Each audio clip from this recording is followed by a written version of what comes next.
कि माफ करना, हमें माफ करना, हमारी भूल हो गई। तो कोई कटे जाए, माता जी उस स्थान में बैठ जाए। अरे भाई, बाहर का खाया और उनकी आशा था कि तो बीमार होने वाले हो ना। कभी भी आप या जितनी भी लड़कियां बैठी है, जो भी भाई बैठे हैं, आप परिवार में फीस करो, जितना पैसा खर्चना हो, सोना लाओ, दागिना लाओ, जितना भी अच्छे कपड़े लाने हो, जो भी घर सजाना करो, जितना करना है इतना करो, 10 करोड़ खर्च कर दो, लेकिन बात की एक भी चीज सही नहीं आ रही। आप पार्टी में चले गए, इच्छा ऐसा है साहब, कोई ठीक करने वाला नहीं मिलेगा आपको। बार बार है ना, जो चीज टूट जाती है, बार बार शांत के फिर वो बिगड़ी जाती है। शरीर बार बार प्रॉब्लम में आया, बार बार पाप किया, नहीं सुधरेगा। 1.5 महीना इसके लिए नहीं, अब फिक्स कर दो, कुछ भी हो हम घर पे खाएंगे। और क्या खाना है बाहर, कैसे कैसे लोग हैं। अभी बाहर जो वेटर है वो कैसे कैसे होते पता है, गंदगी साफ करते हैं नीचे की, और रात को वहाँ वेटरिंग में आता है। जो ऑलरेडी जो कैटरर्स में, जो शादी ब्याह में जो खड़े रहते हैं, उनको आप फेस फिगर देखो तो इतने व्यसन में, इतने गंदे जीवन जीते हैं, उसका फेस इतना स्मार्ट नहीं होता है, अच्छे नहीं होते। वो उस दिन के लिए उसको ड्रेसिंग कर दिया, क्या बोलते ड्राइंग, अरे फेशियल कर देते उस दिन उसको तैयार करते हैं, अच्छे कपड़े पहना देते हैं, उस दिन उसका सेंट अच्छा लगा देता, आपको लगता है अच्छा है साहब। वो अंतराय का भी पालन नहीं करते, गंदा खाते पीते, उनके हाथों से तो लेते। यस सर, आपको क्या चाहिए? हाँ, मैं लेके आते हैं। अरे आप क्यों पागलपन सिर पे लगा रहे हो? चलता है मुझे वो बताओ। वो जितने भी है वो एक्स्ट्रा सब मोमेंट होती है। अब वो क्या पालन करेगा? जिसको पैसा चाहिए हर रोज के 300-400 रुपए खर्च करने के लिए, खुद व्यसन ही है, खुद के जीवन में कोई व्यवहार नहीं है, उसके हाथों से तुम्हें खाना, और तुम्हें क्या लग रहा है कि सर्विस कर रहे हैं? गरीब को 10 रुपये नहीं देगा और होटल में 50 रुपए की उसको गिफ्ट देंगे। ये कि मतलब क्या?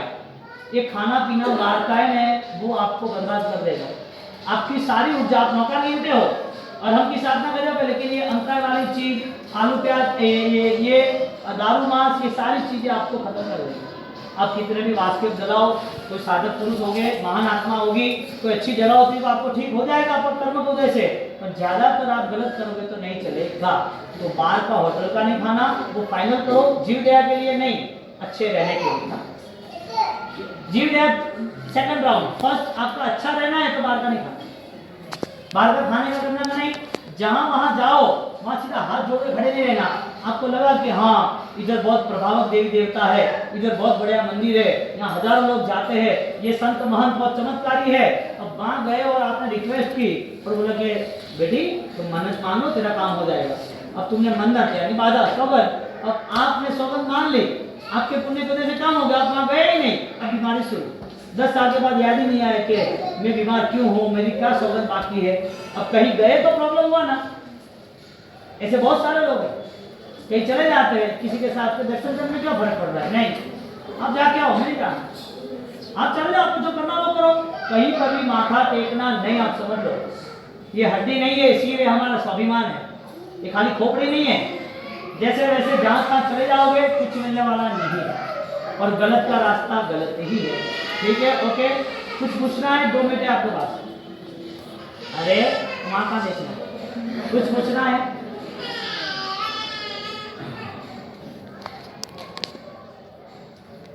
नवरात्र के दिन आपको, हाँ करो, नवरात्रि के दिन फर्स्ट पूरे पूरे नॉन जैन और जैन सबको इकट्ठा करने की मेरी ताकत है।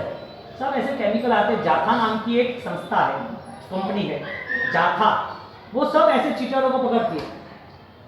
वो कहती है तुझे सब याद है, चल एक काम कर, ये 500 की नोट के आंकड़े बोल, क्या है, सीरियल नंबर बोल, झूठ नहीं बोल सकता, तो फिर तेरे पास पावर है ना, तू सब कुछ बता सकता है, ये नहीं बता सकता।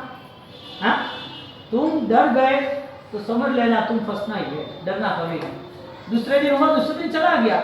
मैं कहता हूँ ये तो सही था, कोई ड्रामा करे आपके सामने तो आप इतना मन बनाओ कि उसको देवी देवता माता जी कुछ भी आए, मुझे मेरे देव गुरु धर्म के आशीर्वाद मुझे को लेना जाता है, मुझे कोई इच्छा ही नहीं, मुझे कुछ पूछना भी नहीं है।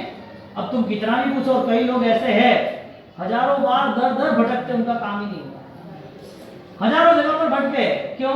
क्योंकि कर्म में विश्वास नहीं, और कर्म को जिसमें विश्वास, देव गुरु में विश्वास है, कर्म खुद के बदलते रहते हैं। लास्ट में एक प्रश्न कह के मैं छोड़ता हूँ आपको। कुमारपाल महाराजा वो 55 साल तक शिवपंथी थे, ब्राह्मण थे, जैन नहीं थे। 55 साल के टाइम में उनको अजय पाल मारने आया। अजय पाल को पता चला ये राजा बनने वाला है, मेरा वंशज नहीं बन पाएगा और ये बन पाएगा, नहीं चलेगा, क्योंकि एक कलिकाल सर्वज्ञ महाज्ञानी ने बोला था कि तेरे बाद राजा ये बनेगा। उसने पूछा इसके लिए, उसने बोला राजा नहीं बनना चाहिए, उसको खत्म कर देता है। खत्म करने की तैयारी की, खत्म नहीं हुआ और राजा वही बना। अब राजा बनने के बाद शिवपंथी थे, उसकी कुल देवी कंटकेश्वरी देवी थी। अब हर वक्त उसका दिन आता तब वहां पर बलि चढ़ती, लहू चढ़ता। अब वो जैन धर्म के करीब आ गया था, जीव दया का उसको पता था, कुमारपाल महाराजा तपस्या त्याग सब कुछ करना शुरू कर दिया था। अब जैन धर्म जैसा पता चला और वहां पर कुल का विधान करने के लिए वहां गए और उसके मंत्री ने बोला कि हमारे कंटकेश्वरी देवी है, साक्षात है और उनको बलि चढ़ानी है, तो आप ही बलि चढ़ा दो, हमारा एक संसार का कार्य पूरा हो, तो अपना राजपाट अच्छी तरह चलेगा। लोभ होगा तो हिंसा होगी, भय होगा तो मिथ्यात्व होगा। यानी आप जो कुछ कर रहे हो ना, इसकी कोई इफेक्ट नहीं है यदि आप में चेंजेस नहीं आए। सामाजिक प्रतिभा तपस्या इफेक्टिव नहीं बनेगी, क्योंकि आपका नजरिया वही है कि मुझे अच्छा होना चाहिए, मुझे प्रॉब्लम नहीं आना चाहिए। अब कर्म को नहीं मानना है, आप जो सही गलत कर रहे हो उसका रिजल्ट नहीं मिलेगा। कर्म के बिना तो तुम एक कदम भी आगे नहीं बढ़ सकते, क्योंकि हम संसार में है, मोक्ष में नहीं गए। हमारी आत्मा शुद्ध है, निरंजन है, निराकार है, हमारी आत्मा को कहीं भी दाग नहीं लगा है, वो पवित्र है, सबकी आत्मा पवित्र है। लेकिन जो बंधन में है, वो जो बांध के रखा है कर्मों ने, उसका क्या करेंगे हम? तो हम वो भावना अच्छी बनाए कि कर्मों से भी आगे जाए, सोच में, विचार में परिवर्तन। अब उसको उसने ना बोला कि मैं हिंसा नहीं करूंगा कुमारपाल, और कंटकेश्वरी परेशान हो गई, समझता क्या है। वो साक्षात हो गई ना, देवी देवता का टाइम था, वो हाजिर हो जाते थे। और उसने बोला मेरी आशंका भी नहीं छोड़ूंगा तुझे, और उसको सीधा त्रिशूल लगा दिया। और त्रिशूल लगाया, मारा यानी छुआ, कि तू अभी कोटढीत होकर मरेगा और तेरा जो गुरु है वो भी बदनाम होगा, तेरा धर्म भी बदनाम होगा। तू मुझे नहीं मानता क्या, मेरी उपासना नहीं करता है? ऐसे करके उसको वो अलग हो गई और इससे देवी अलग हो गई, उसको परेशानी शुरू हो गई। कुमारपाल महाराजा ने बोला मैं मरने के लिए तैयार हूं, अब मेरा शरीर कोढ़ वाला होता जा रहा है, अंदर पॉइजन शुरू हो चुका है, जहर। यहाँ पर पीछे चिता लगा दो, मैं जिंदा जल जाऊंगा, लेकिन मेरे गुरु को, मेरे धर्म को मैं बदनाम नहीं करूंगा, उसको कमजोर साबित नहीं होने दूंगा कि देखो ये जैन होने के बावजूद ऐसा हुआ। जैन हुआ था, जैन था, उनके पास कोई पावर नहीं था, इसके लिए वो अभी वो रिक्वेस्ट कर रहा है मुझे माफ कर दो, माफ कर दो। ऐसे कमजोर नहीं था, शक्तिशाली था। और कुमारपाल मंत्री को बोला चिता बनाओ, धर्म को कभी जलने नहीं दूंगा, मैं जल जाऊंगा, धर्म को झुकने नहीं दूंगा, मैं मर जाऊंगा। और चिता जलाई, चिता बनाई और बैठ गए। और गुरु के पास मंत्री गए कि राजा कुमारपाल को इतने बड़े दुविधा में प्रसार होना पड़ता है, बहुत प्रॉब्लम हो गई है। क्योंकि कोई प्रॉब्लम नहीं, सब अच्छा होगा। क्योंकि वो बोल रहे हैं कि चिता लगाओ मैं जल जाऊंगा, कैसा नहीं होता है। कुमारपाल महाराजा के गुरु वहां पर आए, गुरु ने कहा कुछ भी नहीं होगा, आप सिर्फ परमात्मा का नामस्मरण करो, जीव दया पालन के प्रति श्रद्धा रखो और आपको आशीर्वाद देते मंत्रोच्चार करो, सब प्रॉब्लम सॉल्व हो जाएगी। ये दृष्टांत आपको पता है, नहीं पता हो तो हर परिसर में हर महाराज ये पढ़ते हैं कि देवी देवता का प्रभाव नहीं है, प्रभाव धर्म का है। लेकिन ज्यादातर साधु साध्वी भगवान जब देवी देवताओं की उपासना खुद ही करते हैं तो उनको नवाई लगती है, आश्चर्य लगता है कि सामर्थ्य किसका, साधनाओं का या देवी देवताओं किसका? हाँ, कभी बहुत इमरजेंसी होती है तो डॉक्टर की दवाई लेना है, तो रोज थोड़ी लेना है। नहीं मानना, मैं ऐसा नहीं कह रहा हूँ, आप समझ लेना। आप घर में से देवी देवता को निकाल दो, कुल देवता को नहीं मानना, ऐसा नहीं कह रहा हूँ। आपके कुल देवता है, उनको विराजमान करना है, उनका 1-2 दिन आते वो मानना है। आपके सांसारिक कार्यों में शादी ब्याह कहीं पे हो तो वो मानना है। लेकिन आप तो परमात्मा से भी ज्यादा मानने लगो, परमात्मा को साइड में रख दो, मंदिर में हो ही नहीं भगवान, ऐसा तो हम जैन नहीं हो तो बात। फिर तो ऑरेंज कलर के कपड़े वाले सन्यासी है, दूसरे बहुत गाड़ियों में घूमने वाले सन्यासी है, दूसरे बहुत सन्यासी है जिसको जीव दया के लिए नहीं, सिर्फ संसार के लिए ही, मौज मजा के लिए है। तो आप जहाँ जाना हो जाओ ना, कोई फर्क नहीं पड़ता। आप यहाँ नहीं भी आओगे तो भी चलेगा, कोई संपूर्ण आपको देने वाले नहीं है, समझ रहे। राइट चुनिंग आपको देने वाले नहीं, आपको मत आना।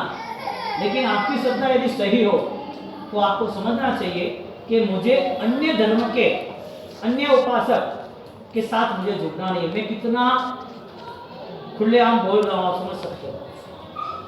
यदि वो जागरूक होते तो कल मुझे फंसना ही है, फाइनल है। कल अपन वापिस अच्छी तरह मिलेंगे, जोरदार, कुछ होने वाला नहीं है। ऐसे बहुत सारे प्रसंग है। शाहपुर में 1500 लोगों की शिविर थी। शाहपुर तीर्थ है ना, महाराष्ट्र में, थाना के पास। तो 1500 लोगों की शिविर थी वहाँ की, 3 दिन की। तो वहाँ सब ये प्रवचन ये सब चल रहे थे। अब अभी तुम लोग तो क्या है, अभी सब बातें करते रहते, मैं ज़्यादातर कम मिलने का सोचता हूँ। तो एक भैया ने कहा कि हमारे साहब यहाँ पर लाल श्रीफल बांधे हुए हैं और क्षेत्र देवता यहाँ के बहुत एक्टिव, जागरूक है। मुझे ऐसा 7-8 साल पहले, 9 साल पहले की बात है। मैंने क्यों, क्योंकि हमारे साहब यहाँ बहुत सारी भीड़ इकट्ठी होती है और लोग श्रीफल बांधते अपनी मानता पूरी होती है। मैंने बोला जिसकी मानता पूरी हुई वो तो बताओ, मानने वाले भी कहेंगे, मानता वाले यदि हो सकती है तो सब रेगुलर भीड़ होनी चाहिए ना। वो कि वही 2000 आदमी रहते हैं 10 साल से। फिर मैंने बोला कि मुझे तो नहीं बैठ रहा, ऐसा बात है नहीं बॉस, ये है। मैंने बोला आपको, मुझे वो बताओ, क्षेत्र देवता, क्षेत्रपाल जो नाग है, सर्प बोलते हैं, वो काटे तो आपके लिए देवी देवता है कि आपके लिए जनावर है? दंश मारे सीधा आगे, क्या करो, लकड़ी से दूर करोगे? आओ आओ धूप करोगे क्या? वो क्षेत्रपाल देवी देवता, मैंने बोला ये सब बेवकूफ़ी है, आपको घुमाने का धंधा है। और तीरथ को एक्टिव करने के लिए भगवान का सहारा नहीं देते, देवी देवता का सहारा लेते। नहीं नहीं मौसी ऐसा नहीं बोलो। क्यों नहीं बोलना भाई, भगवान की बात होता है ना, देवी देवता की महत्वता कहाँ से आई और शुरुआत कहाँ से हुई? हमारे दादा गुजर रायश्री महाराज तो ये सारी चीज़ों को ऑलरेडी अवॉइड करते थे, इसमें तो कोई कंसर्न ही नहीं था। और हमें तो इसकी श्रद्धा है, तुम्हें हो ना हो तो कहीं बात से आप मिच्छा में बोल दो, यहाँ के जागरूक है, बीमार हो जाओगे, परेशान हो जाओगे। मैंने बोला तो फिर देखा जाएगा। सुबह शिविर है ही, सुबह अपन बैठेंगे, सुबह रात को बहुत बड़ा कैंपस है शाहपुर का, आपको देखा हो तो, और ऊपर से इससे डबल था, बड़ा था। और जब रात चली गई, सुबह हुई तो मैंने बोला रात को सांप आया था। मैंने बोला ना साहब देखा ना, मैंने बोला सांप दर्शन करने आया था, चला गया, कुछ हुआ नहीं है, ऐसा हुआ तो देखो काट लिया होता तो। देवी देवता काटते हैं क्या? हम तो किसी का बुरा नहीं कर रहे, तो हमारा बुरा कैसे होगा? उनको समझाया कि ये सारा चक्कर आपको बेवकूफ बनाने का है। अब कहीं पर कोई क्या चलता है, अरे आपको अपने आत्मा से, अपने विचार में सुख मिलता है तो दुनिया की कोई चीज की आवश्यकता नहीं आपको। लेकिन आपको दुनिया भर की चीजें चाहिए। बीमारी हो तो देवी देवता, पैसा ना हो तो देवी देवता, घर में अनुकूलता नहीं हो तो देवी देवता, हर जगह पर उनको लाके खड़ा कर। ये कोई मॉल है क्या? जो चीज चाहिए वो मांगना ही।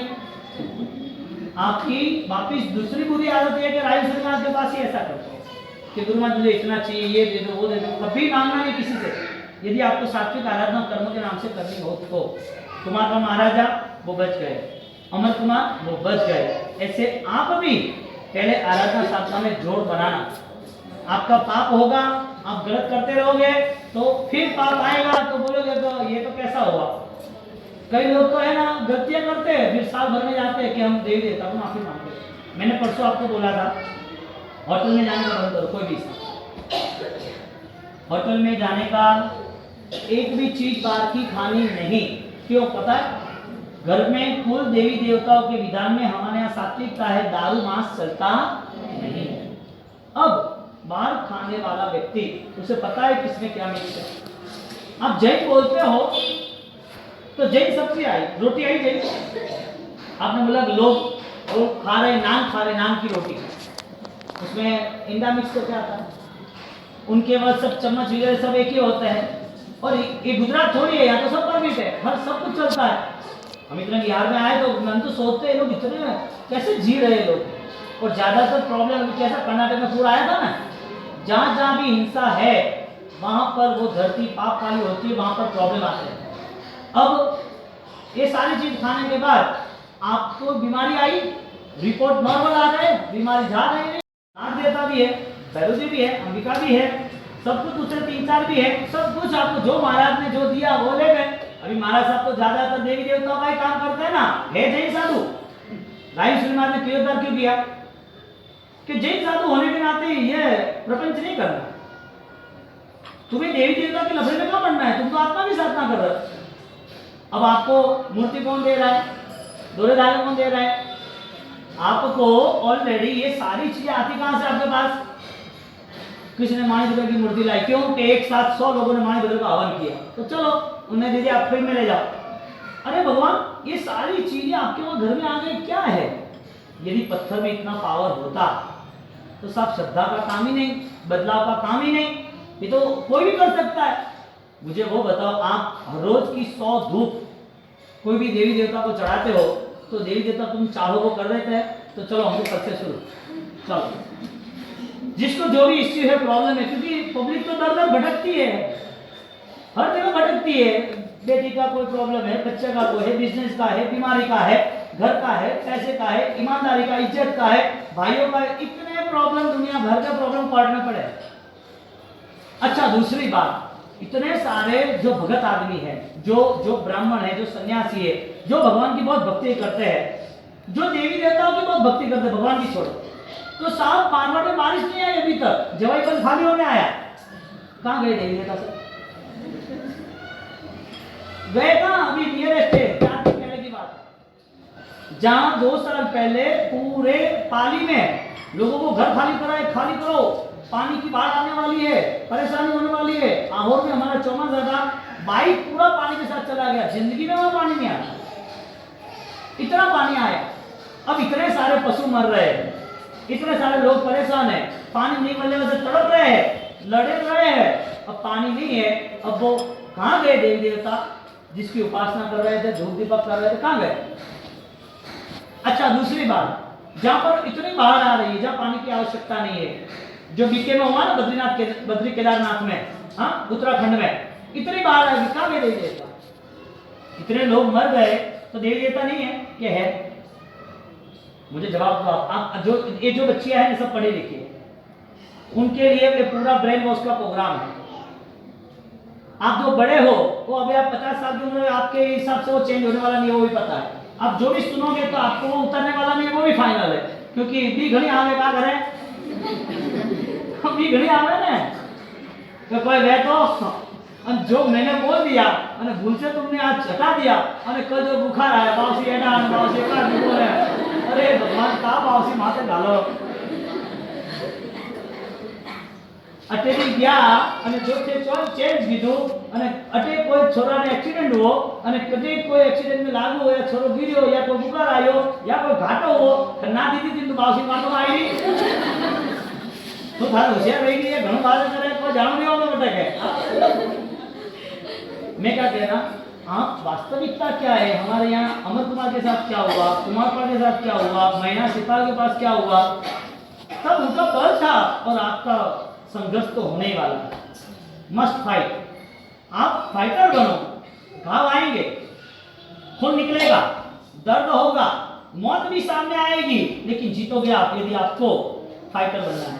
आपके अंदर जनून है, आपकी ताकत तो जीतना है, पर आपने डर, आप अबे जो कुल देवता है उसके अलावा आपने कोई बिठाया है, कुछ भी बिठाया है, तो नवरात्रि के दिन आएगा तब मैं आपको वास्ते कपड़ा की बात वो सब मैं आपको बता दूंगा, कोई टेंशन नहीं है।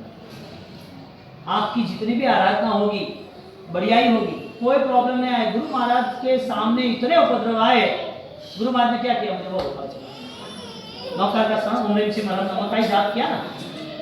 आप मुझे अभी मिलो या 10 साल के बाद ही मिलो, मैं यही देने वाला हूँ, और मैं चैलेंज के साथ कह रहा हूँ, कोई यहाँ आने वाली भी नहीं, फाइनल है, आप कोई प्रॉब्लम नहीं है। लेकिन आपकी श्रद्धा यदि कमजोर होगी तो भगवान भी कुछ नहीं कर पाएंगे। एक अच्छा कपड़ा रखना, सेंटर में भगवान रखना, पास में गुरु महाराज है वो रखना। अब दूसरी दुविधा, 200 रुपये में गुरु महाराज खरीदना एक ऐसी बेवकूफी।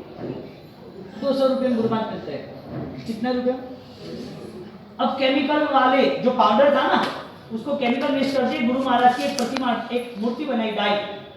अब किसी ने बांटा नहीं बांटा, मैं किसी की गलत बात नहीं कर रहा हूँ, अब किसी डायरेक्ट मान नहीं जाना फन, लेकिन अपने को अच्छी चीज अपने को यूज करना। आरस की प्रतिमा हो गुरु महाराज की तो बेस्ट है।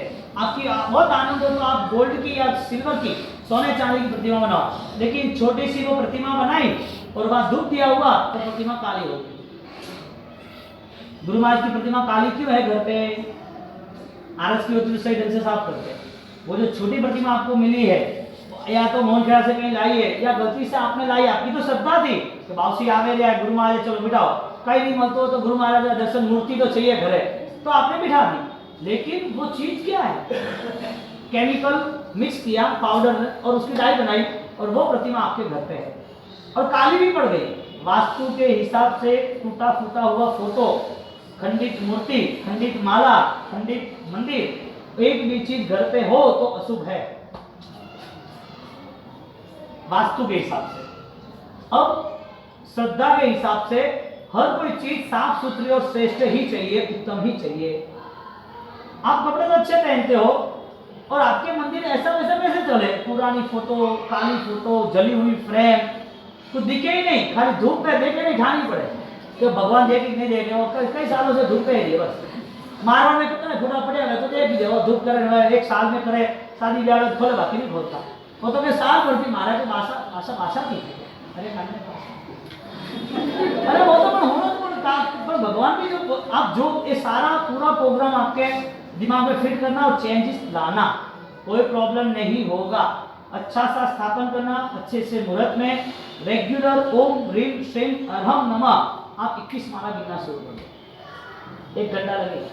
21 माला पे आ ही जाना। 26 तारीख को 1.25 करोड़ का जाप शुरू कर रहे हैं। आपके जो कार्ड है ना उसमें आप देख लेना, 1.25 करोड़ का जाप, रोज की 72 माला, बहुत तेज है, 4 घंटे लगेंगे। एक बार यहाँ पर 7 माला या 21 माला गिन लो, फिर आप घर पे आप मंदिर में गिनो या ऊपर अपना नौकार मंडप है तो वो पूरा वहां पर पाड़ने पर आएगा। आप सावन सुदी पूनम के दिन पाड़ना है, उसी दिन पाड़ना आएगा। हर साल आपको, हर साल 72 माला 21 दिन के लिए गिनना ही गिनना। साल भर के लिए कोई दवाई होगा, कोई धुआं भोगला होगा, कोई माता जी होगा, कोई धूप का, कोई मोर पीछी का, कोई मर्ची का, कोई धुआं का, कोई नींबू का, कोई काम नहीं पड़ेगा, कोई काम नहीं पड़ेगा। क्योंकि ये इतना बड़ा पावर है, आपकी हर चीज का सॉल्यूशन इधर है, नौकार दूंगा। हम संसार के लिए बात नहीं कर रहे, लेकिन धर्म की आराधना के लिए ताकत तो चाहिएगा ना, समाधि तो चाहिए ना, धर्म की आराधना के लिए बल तो चाहिए। तो 26 तारीख से हम स्टार्ट कर रहे हैं। एकादशना जरूरी नहीं है, फिर भी 82 दिन का जो अपना तप है, धर्म चक्र तप, वो 82 दिन में आप 5 दिन में तो जुड़े हो, 5 दिन के बाद 16 दिन में भी जुड़ने वाले हो, और ताकत रही तो 21 दिन में आप जुड़ने वाले हो, फाइनल है। फिर 82 दिन में तो ओम ह्रीम श्रीम अरहम नामक बेस्ट आराधना है। हो सके तब तक ज्यादा से ज्यादा आराधना करो, एक बात। दूसरी बात, कोई भी जगह पर किसी ने बोल दिया कि सोना माते नहीं जानो हो, अटे तो वो मर गए थे, उसका एक्सीडेंट हुआ था, वो जल गए थे। आदमी को डर है ना, उसको 100 गुना खत्म कर देता। डर, सुई मारे गए तो डर ऐसा भी ज्यादा लागे, बाकी लागती नहीं है, लागे सही पर डर लगा तो ज्यादा लगेगा। बुखार में आप खड़े हो सकते हो, कितना कॉमन चीज है कि आपको बुखार आता है, आप खड़े नहीं हो सकते और बहुत प्रॉब्लम है और डॉक्टर के पास जाना है, तो क्या हम तो जा भी नहीं सकते। जैसा पता चला कि दोपहर को 3 बजे डॉक्टर आने वाला है और डॉक्टर जैसे छुए, क्या हुआ, बहुत अच्छा है लेकिन खाना नहीं है ना, वो सब चल नहीं सकते, खड़े 50% पावर तो वहीं आ गया उसको बोलने से, मिलने से। उसे दवाई तो दी नहीं तो पावर कैसे आया वो बताओ। चलो एक मेंटालिटी कि हाँ ये अच्छा हो जाएगा, एक सुई, एक मेंटालिटी की सुई लगेगी तो परेशान हो जाएंगे, ऑपरेशन होगा नहीं तो बीमारी है। तो मन के स्तर पर हम दुखी बहुत हो गए, कहने का मतलब ये है। तो यहाँ पर ओम ह्रीम श्रीम अरहम नमः इतना बढ़िया जाप है। मैं तो कई सालों से 12 सालों से मेरी आराधना चालू है और सबको यही कहता हूँ, कुछ भी नहीं, तुम्हें जो चाहे वो समझो, बाकी इस आराधना से बढ़कर दुनिया में कुछ है नहीं। ऐसे लोग हैं, मुसलमान भी, वो इसकी आराधना। और यह संखेश्वर पार्श्वनाथ भगवान कितने बलवान, और हमारी प्राचीन जितने भी आप मंदिरों का इतिहास सुनोगे, हमारे महापुरुष का इतिहास सुनोगे, तो इतना बल था, कहीं पर भी कोई डरना नहीं। अभी आपको कोई बोले कि ये चौराहा है ना, जो अंदर आते हैं ना अपन, वो पूरा सीमेंट का रास्ता खत्म होता है, फिर तो आता है वहां किसी का एक्सीडेंट हो गया था, वो मर गया, तो मंदिर आना छोड़ दोगे? बोलो, અને इसमें से यदि शायद किसी को वहाँ आर्यन कॉलोनी या चिंतामणि किसी आसपास या समाज में कहीं पर भी कोई यदि पर्यूषण के दिन में यहाँ पर आके वो वाइब्रेट आत्मा माया आई नहीं, और जैसे अंदर आत्मा आती है, मैं यहाँ से आया हूँ, मुझे किसने बुलाया था, तूने मुझे बोला था कि तू भोजन देने वाला है, मुझे दिया नहीं है। अरे आपको दे देंगे, आपने अरे ये चाटा मार काका दे देंगे, है ही नहीं, कुछ है ही नहीं। एक बात बताओ, कोई ड्रामा करेगा, चलो सही नहीं है, चलो ड्रामा करेगा तो आप डर जाओगे, हाँ क्या ना, डर जाओगे आप, सबसे ज्यादा आपको डर लग रहा है, सबसे ज्यादा। और जो डरपोक है ना, उसको पूरी दुनिया को चल रही, और डर खत्म, डर के आगे जी, आपका डर खत्म हुआ, आप राजा हो जाए। अब आप डर क्यों रहे हो? अहमदाबाद में एक लड़का था तुषार, हमें याद है, मेरी इच्छा नहीं हुई 25 साल पहले, वो बस प्रतिकोण में ऐसा करने लगा, मैं गुरु महाराज राय सिंह महाराज, सबको पता है अहमदाबाद राय सिंह महाराज, तो लोग तो पागल हो गए, बासी बासी, अरे वो छोटा वाला बासी तो नहीं गया, वो बासी अरे यार तेरे जैसे आप पवित्र आत्मा में कोई राय सिंह महाराज, ये तो समझदारी की बात। अब लोगों का झुंड दौड़ने लगा, बासी बासी बासी, वो पैर लगे ने माथे, हाथ मिला हुए ने, बासी बासी बासी, अबे ठीक है। अब उसका ड्रामा बढ़िया था, और ड्रामा के साथ वो दूसरे का नाम बोला, उसको बुलाओ, क्या कर रहे हो, संघ में क्या चल रहा है, आप लोग तो ध्यान नहीं रख रहे, मेरी आरती हो रही है, सब चले जा रहे हो। अब सही में उसको कोई प्रॉब्लम थी, लेकिन आसपास के जो बेहतर देवी देवता जो भी होता है, उसको एक दूसरा थर्ड आई, यानी कि जो सामान्य ज्ञान होता है कि आपकी भूतकाल की चीज बता सकता है, आगे की चीज नहीं बता सकता। देवता ही एक प्रकार है व्यंतर, यदि बाण यंत्र में वो आपका भूतकाल बता सकता है, आपकी फैमिली, आपकी दुकानदारी, आपकी शादी ब्याह कब हुए, कौन घर पे मर गए, सब बता सकता है, आगे कुछ नहीं बता सकता। ये एग्जाम है उनकी। अब वो लोगों को डिस्टर्ब करने लगा, रात को 8:30 से 12 बजे तक यही चला, तो 1 घंटा तो लोगों ने तमाशा देखा, और 1.5 घंटा देखा, और फिर घर पे ले गए, घर पे भीड़ इकट्ठा होने लगी, ये क्या बात है। फिर अभी सब तो बेवकूफ होते नहीं है, अब जो अंधों की भीड़ है वो तो लगती है। एक आदमी, उसने पूछा कि आप गुरु महाराज कैसे, आप किस जगह से आए वो बताओ, कहाँ से आए हो, हम कैसे माने आप गुरु महाराज राय सिंह महाराज, आपको क्वालिफिकेशन आईडी बताओ। और उसकी आईडी तो कि नहीं, चला जाए यहाँ से, आड़े जाए प्रश्न करता है, समझता नहीं है, तू कौन है क्या, मेरे साथ ये सब व्यवहार करता है, विनय नहीं है तुझे, धर्म की बात अब जवाब नहीं देना है तो ऐसी उल्टी सुल्टी बात करता है। उसने फिर जोर से चिल्लाया, ये बेवकूफ है, कोई दूसरा है, ये गुरु महाराज हो ही नहीं सकता। उसने जैसे ताकत लगाई, सब बिखर गए। दूसरे दिन आया सुबह वापिस, अरे दोपहर को, अरे सॉरी नाइट प्रतिगौण में, दूसरे दिन आए, दूसरे दिन आए ने ऐसा वैसा बोला, देख बेवकूफी की ना तो यहाँ ही तुम्हें बांध दूंगा और जाने नहीं दूंगा, ये खंबे के पास ही, चुपचाप जहां से आया वहां चला जाओ, ड्रामा बंद कर। ठीक है, जा रहा ये रियल हुआ है, फाइनली ये सब हुआ है, और ये आपके आसपास होता है। मैं कह रहा था किसी को कोई माता जी आ गए, सब दौड़ने लगे, तो बोले 2 बंदे रखते, अरे 2 ड्राइवर होते हैं क्या एक गाड़ी में, 2 स्टेमिना होते हैं, वो स्टीयरिंग। तो अभी रास्ता निकाला कि माता जी का अच्छा होना चाहिए, भगवान का अगले छोटा, और हुआ ऐसे। बम्बई में कई जगह पर यही चल रहा है तो हमारी राजस्थान की मूवमेंट है सब, हम यहाँ आके थोड़ी कोई साउथ इंडियन हो गए लास्ट में तो अपने। हाँ, तो फिर बात ये रही कि जब भगवान को बिठाने रहा, तो भगवान को बिठाने की हमारी तैयारी नहीं रही। अब तुम्हारे लिए महत्वपूर्ण कौन है? ब्राह्मणों के लिए तो देवी ही थी, देवता ही थी, उनको तीर्थंकर को थोड़ी मानते।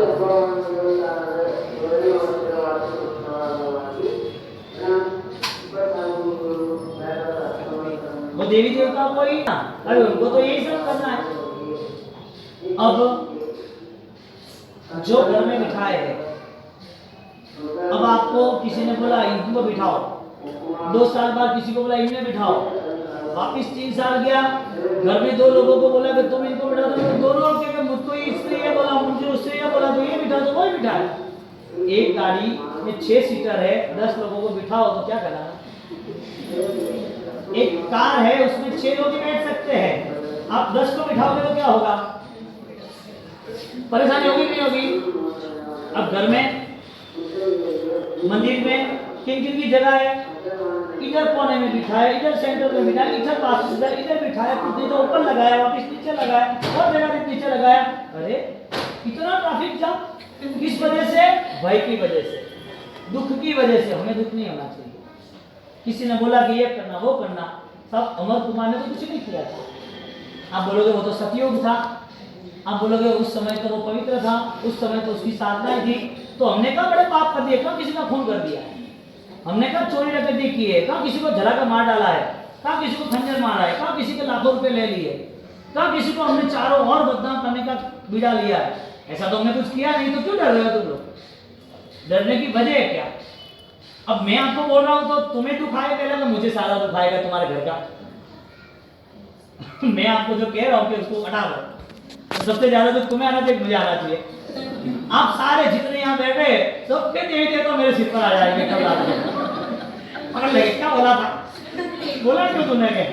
तू क्या समझ रहा है अपने आप को? के बड़ा हो गया है? अरे भगवान, ये तुम्हारी फिल्म वहां चलती है या नहीं चलती है? जो डरते हैं उनके वहां फिल्म होती है, जो यहाँ पे फिल्म नहीं चलती। अब उसका डर कैसा हुआ? इतना भय, जिस जैसे जो आयुष को बिठा दो। अब लॉजिक, आपको यदि लग रहा है कि मुझे ये देवी देवता से मुझे अच्छा हो रहा है, तो आप बिठा दो।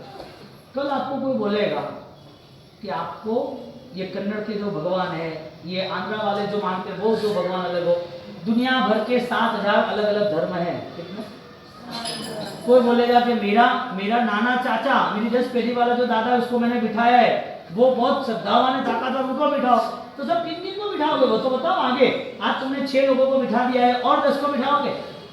हाँ, आज और घर में हमने समझो कि माता जी के नाम पर अंबिका माता, कुल देवी की बात मैं नहीं कर रहा हूँ, समझ लेना। हाँ, कुल देवता को बिठाना वो आपका एक फर्ज रहता है कि उनको स्मरण करना भगवान के नाम पर, लेकिन आप भगवान से अधिक नहीं मानना चाहिए। मूल बात ये, भगवान की जो ताकत है उनकी देवी देवता की नहीं है। हम साथिया करके बोलते हैं चतुर्गति संसार मां रवयो बहु संसार, पंचमगति न जीवने। 4 गति कौन सी? देव, नारद, मानव। ये सारी गति में से हमें छूटना है। अब सिद्ध शिला पे परमात्मा जो बैठे, जो सिद्ध स्वरूप ही है, वो भी बलवान है, और सारे देवी देवता वो परमात्मा की भक्ति कर, सारे देवी देवता परमात्मा की भक्ति करते हैं। अब तुम जहां जिसको घर पे आके रखे हो, जिसको बिठाया है, सब उसका नंबर तो भगवान के लाइन पर 1 करोड़ में है, लास्ट में है। वो तो सर्वंट है भगवान का, वो भगवान से बलवान नहीं है। अब आपने भगवान को महत्व नहीं दिया, यहाँ 4 को बिठाया, वापिस 10 को बिठाओगे। कोई बोले कि इस पीर को बिठाओ, उस मुसलमान को बिठाओ, इस अल्लाह को बिठाओ, कल तो तुम उसको भी बिठा लोगे। तुम्हें कहाँ लेना देना है? तुम्हें तो भय से ही लेना देना है कि मुझे कुछ नहीं होना चाहिए। तुम्हें एक ही बात है कि मुझे अच्छा रहना है, मुझे अच्छा रहना, खाना पीना, मेरे घर में धन दौलत सब आना चाहिए, शांति रहनी चाहिए, बच्चे को, परिवार को, किसी को कुछ नहीं होना चाहिए। बोलो, आप हर जगह पर आपकी अंधश्रद्धा को आप खुद अपना आयुष्य, अपना श्वास बना दोगे ना। अंधश्रद्धा ही हमारा ऑक्सीजन है, चलेगा। अंधश्रद्धा के साथ ही जीना है। आपकी हिम्मत नहीं होगी। क्यों नहीं होगी? आपके पास वो एनर्जी नहीं, आपके पास वो पावर नहीं है। साता देना तो साता मिलती। गणित तो ये है ना कर्मों का। आपको दुख देने वाला कौन है? तो देवी देवता कहां से दुख देने आ जाएंगे? आप उनकी आसाधना करोगे तो होगा। कोई साधु साध्वी होते हैं तो वो आसाधना करते हैं, वहां जहाँ जैसे वैसे कोई थूक लेते हैं, थल्ले मात्रे पठो लेते हैं, तो वो देव की कोई जगह होती है, तो आसाधना करने तो होता ही है ना भाई। अभी मैं यहाँ पर किसी का जैसे वैसे बात करूँ, लड़ाई झगड़ा करूँ, तो मेरे साथ लड़ाई झगड़ा करेगा ना। क्यों? मैंने सही बर्तन नहीं किया इसके लिए। तो यहाँ पर आप आसाधना करोगे तो उपद्रव होता है, आसाधना नहीं करो तो उपद्रव काय का। अब उपद्रव नहीं हुआ है, लेकिन आपने सोच लिया उपद्रव ना हो, इसके लिए काम करो, और ये सब कुछ होने के बावजूद दुखी के दुखी।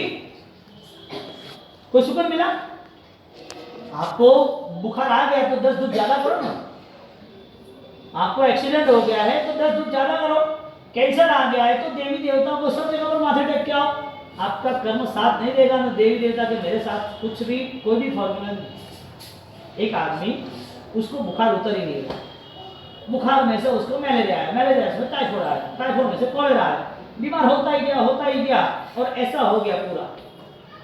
अब हर रोज सब जगह सब मंदिरों में देवी देवताओं के सब मंदिरों में जाना, मंदिर में जितने घर पे है इतने को धूप दिवा, घर को एक सेपरेट दिवा करना हर देवी देवता को, ये इनका ये इनका ये इनका ये इनका सबका लाइन से। वो बस में लड़के चढ़ते ना 1 2 3 4। मैं आपकी श्रद्धा को गलत नहीं कह रहा हूं, लेकिन मैं ये बात इसके लिए कर रहा हूं कि आप नॉर्मल बन जाओ, आपकी क्वालिटी पता चले कि यार अपन भी यही कर रहे हैं और घर में यही चल रहा है, तो आप जब ये सब कर रहे हो तो आपको पता चले कि ये 1 2 3 4 यानी क्या कर रहे हो। एक दिन है सबके, वो भी चांदी के, वो भी बढ़िया, वो भी मॉर्निंग में, वो भी आसपास वो गीत चलते, भक्ता मत चलता, नौकर चलता, घर में वो टैप में वो माता जी आरती चलती, जैसे लगता है देवलोक हो गया। ये सब है नहीं, ऐसा नहीं। कहने का मतलब ये है कि अमर कुमार को यदि सपोर्ट मिल सकता है, मैना को यदि सपोर्ट मिल सकता है, कुमारपाल महाराजा को भी सपोर्ट मिल सकता है, तो तुम्हारे पास तो सब कुछ है, तुम्हें सपोर्ट क्यों नहीं मिलता है? क्योंकि एक गाड़ी में 10 लोगों को बिठाया। अब जो तुम्हारा बल था, जो तुम्हारे इष्ट थे, जो तुम्हारे कुल के देवी देवता थे, वो भी राजी नहीं हुए कि ये तो मुझे भी नहीं मानता। अब करना क्या? एक बेटा है वो बाप के साथ सुरक्षित रहता है, वो मार्केट में जाता है, तैयार होता है, दुकानदारी करता है। अब बेटा बाप को बोलेगा मुझे तेरा काम नहीं, तुम्हें जो करना हो करो, या तो बेटा खुद दूसरे के साथ चला जाएगा, तुम्हारी दुकान पे नहीं आना है। 1 साल तक पिताजी सोचते हैं कि मैंने तेरे लिए दुकान बनाई, तेरे लिए सब व्यवस्था की, तेरे तो जिम्मेदारी देनी थी, अब तू तो रहता नहीं है, जाता नहीं है, क्या करेंगे? दुकान छोड़ दो, बंद करो, टेंशन नहीं लेना है, अब जहाँ थे वहीं करेंगे। और जब दुकान बंद हो गई और जो लोग जो लड़के के सहारे में थे वो नहीं गए और वापस पापा के पास आए, तो दुकान मिलेगी? मैं कहना चाहता हूँ कि आप जिन इष्ट देवी देवता, आपके जो कुल देवता है, उनकी जो आप भक्ति कर रहे हो, उसमें आप दूसरे 4 लोगों को जोड़ दिया, अभी उनका भी टाइम पीरियड पूरा हुआ कि अभी उसको मेरे लिए सद्भावना नहीं है, ये मुझे भी छोड़ के दूसरे को पकड़ता है, दूसरे को छोड़ के तीसरे को पकड़ता है, ये कोई सिम कार्ड थोड़ी है, हाँ? एक मेडिकल दवाई थोड़ी आज नहीं कल नहीं, ये सारी चीजें यदि ये कमजोर है तो उनके सिर पर उनका भी कुल का देवी देवता बन के मैं क्या करूं? वो भी आपको साथ नहीं देंगे, वो आपको साथ नहीं देंगे। देव गुरु धर्म 3 चीज बलवान है। कुल देवता है तो उनका सिर्फ एक छोटा आइडिया यही है कि उनका आपको जो साल में जो 2 दिन आते स्मरण करने होते वही करना होता है, माला पाठ में सारी चीजें होती ही नहीं। अब आपको किसी ने बोला तुम ये करना, वो एक आदमी वो अपने आप को बहुत ही पावरफुल समझता है, मुझे सब पता है, सब मैं कर सकता हूँ, ऐसा वैसा। आपको किसी की एग्जाम लेनी हो ना, आपको पता चला है एक वाक्य फिक्स है, आप ताकतवर बनो, आपसे कोई कुछ छीन ना सके, कोई कुछ छीन ना सके। तो एक आदमी ने वहां बॉम्बे में सबकी भीड़ इकट्ठी हो गई। अब उसने क्या ड्रामा किया, देखो आपकी अंधश्रद्धा कैसी है। उसने ड्रामा किया, कोई आता है तो ओ गिवर चंद जी आप पधारे, आप यहाँ रहते हो, आप ये धंधा करते हो, आपके 3 बच्चे हैं, आप ये काम करते हो, आपको ये प्रॉब्लम है, बैठो मैं काम करता हूँ। इनको सब पता है, अरे तो बाहर वीडियो है, मैं पास में मैनेजर है, तो पता तो चलेगा ना। बाहर के वीडियो से पता चला वो आ रहा है। अब जो गांव का एक आदमी है उसको कंफर्म कर दिया कि मुझे सबका तू रिकॉर्ड दे। वो आया ना, उससे पता चला, या तो किसी को वेटिंग में रखा कि अभी नहीं, बाद में आना, भीड़ है, अभी नहीं। अब वो आता है 2-3 बार और शायद बार बैठा है और वो वीडियो में दिखता है, यहाँ पर एलईडी वो लाइट में दिखता है वो स्क्रीन पर, और बोलता है कि बाहर से वो गेवर जी को बुलाओ। तो गेवर जी माता जी आपको बुला रहे हैं, और अंदर जो बैठे हैं उसको माता जी आते हैं, और माता जी आने के बाद उसको सब उसकी हिस्ट्री बोलते हैं। वो तो दीवाना हो जाता है, श्रद्धा के साथ खिलवाड़ होता है। बेवकूफ हो क्या? हाँ बोला हाँ, सब स्मार्ट बनना, ऐसा बेवकूफ नहीं बनना कभी भी। अपने को पोतरा है भाई, हाँ हमको क्यों पोतरा है? ऐसा बॉम्बे में बहुत हो गया, और बॉम्बे में होते होते लास्ट में 10 दिन के बाद वो पकड़ा गए। वो कहते थे मैं सोना डबल बना दूंगा। अभी आपका लोभ है और आपका भय है तो आप तो परेशान तो होने वाले हैं। आपको बोला किसने राखी बांध दी या रेडी हो जाएगा? अरे रेडी कब होगा, आप खुद रेडी हो ना। तो ये सारी बातें ऐसी चलती और चलने के बाद बाद हम नुकसान खा जाते। अब घर में आपको भगवान बिठाने हैं तो आप पूरी बात समझ लो। फर्स्ट, एक तो आसन चाहिए, लाल कपड़ा उसको बिछा, उस कपड़े पर आप सेंटर देखो कि सेंटर क्या है। भगवान बिठाना ऊंचा, अभी सेम है, एक छोटा सा लकड़ा का पीस लेना इतना, या आरस का पीस ले लेना, उनकी हाइट पर भगवान होने चाहिए। तो भगवान हाइट पे रहेंगे, यहाँ पास में गुरु महाराज रहेंगे। आपको लगे कुल देवता ऐसे, उसकी माँ ने ऐसा कैसा किया, उसकी माँ खुद उसके लिए मारने के लिए तैयार हो गई, अब दुनिया है तो बात बोलेगी। अब जब वो आया घोड़े में सवार होके, फिर वहां से राजा को देख के उतरना था, तब सब पूरा माहौल अमर कुमार ने देखा कि क्या हो रहा है। उसने पूछा कि ये सब क्या है, और मेरे आते ही सब मेरे तरफ देखने लगे, इतने सारे लोग तो है। तो क्या कुछ नहीं है, अब तेरे लिए हम इकट्ठे हुए हैं, तो क्या मुझे बताओ ये क्या है। कुछ नहीं है, तुझे कुछ पता नहीं है कि नहीं, मुझे कुछ पता नहीं है कि तुझे यहाँ पर अब वो मार डालेंगे, तुझे जला देंगे, बलि चढ़ाएंगे, ये धर्म का काम कर रहे हैं तेरे नाम पर। तो क्या धर्म का काम मेरे नाम पर कर रहे हैं तो मुझे मारने की क्या जरूरत है, धर्म तो ये भी हो सकता है ना। तो क्या नहीं, तू आगे जा, तुझे सब पता चल जाएगा, क्योंकि खड़ा तो रहना ही नहीं था। अब आगे जा रहा है, वो पूछ रहा है कि क्या हुआ, मुझे बताओ ये क्या हो रहा है। आगे कह रहे कि मेरे नाम से सब पूरा फंक्शन मैनेज किया है। तो कि नहीं, ये तेरे नाम से तो है, लेकिन तेरी माँ ने तुझे बेच दिया है। कैसे? कि तुझे तोल माप में रखा था ना, तेरा काउंट डाउन हुआ, तू 40 किलो तेरा वेट और 40 किलो तुझे सोना दिया तेरी माँ ने, तुझे जानबूझ के बेचा है और तेरी माँ ने बेचा है। नहीं के मुझे नहीं मरना है, आगे जा, आगे जा। आगे जाते जाते उसने दूसरे को पूछा कि ये सही बात है, आगे कह रहे कि मुझे मरना है, मुझे मारने वाले ये, और ये सब मेरे लिए बनाया है। हाँ सही बात है। तो ये कह रहे मेरी माँ ने ऐसा नहीं कर सकती, तेरी माँ ने ऐसा किया है, प्लीज मुझे बचा लो, ऐसा नहीं हो सकता, मुझे बचा लो, मुझे नहीं मरना है, रिक्वेस्ट, मुझे बचा लो, मुझे मरना ही नहीं, ऐसा कैसे हो सकता है, मैंने क्या किसी का बिगाड़ा है, मैंने किसी को दुख दिया है, मैंने कोई गुनाह तो किया नहीं, मुझे क्यों मार रहे हो। बहुत रिक्वेस्ट कर रहा है, उसको बोल रहा है तेरी माँ तुझे मार रही, हम क्या बचाएंगे, तुझे तेरी माँ ने ही यहाँ पर सौंप दिया है, अब हमारा कुछ चलने वाला नहीं है।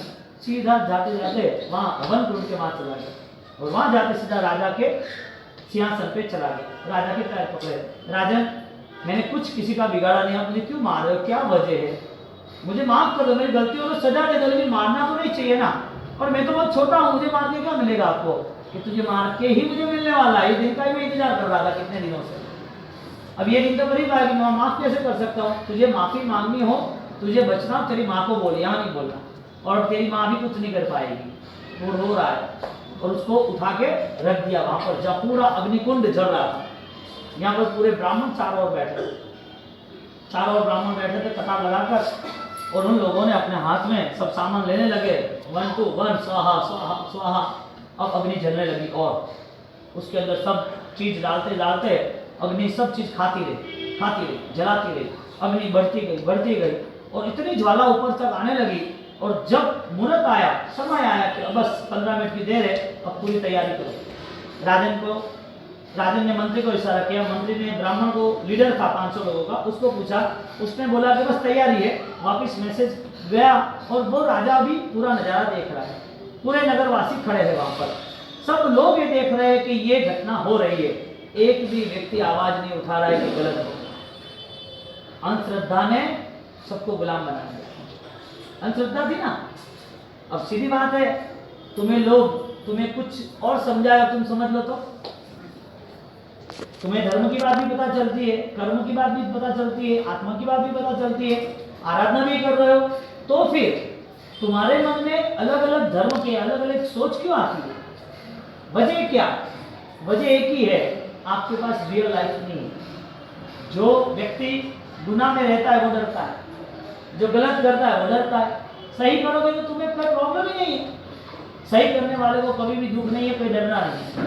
भय इसके लिए है कि उसको लग रहा है कि मुझे आपत्ति आएगी, भय इसके लिए कि मुझे कोई प्रॉब्लम आएगी, इसके लिए हर बार वो सहारा खोजता रहता है कि कोई सहारा ऐसा मिल जाए कि मुझे सपोर्ट दे, कोई सहारा ऐसा मिल जाए कि मेरी सेफ्टी, मेरी सिक्योरिटी मुझे अच्छी तरह से पूरा संभाल सके।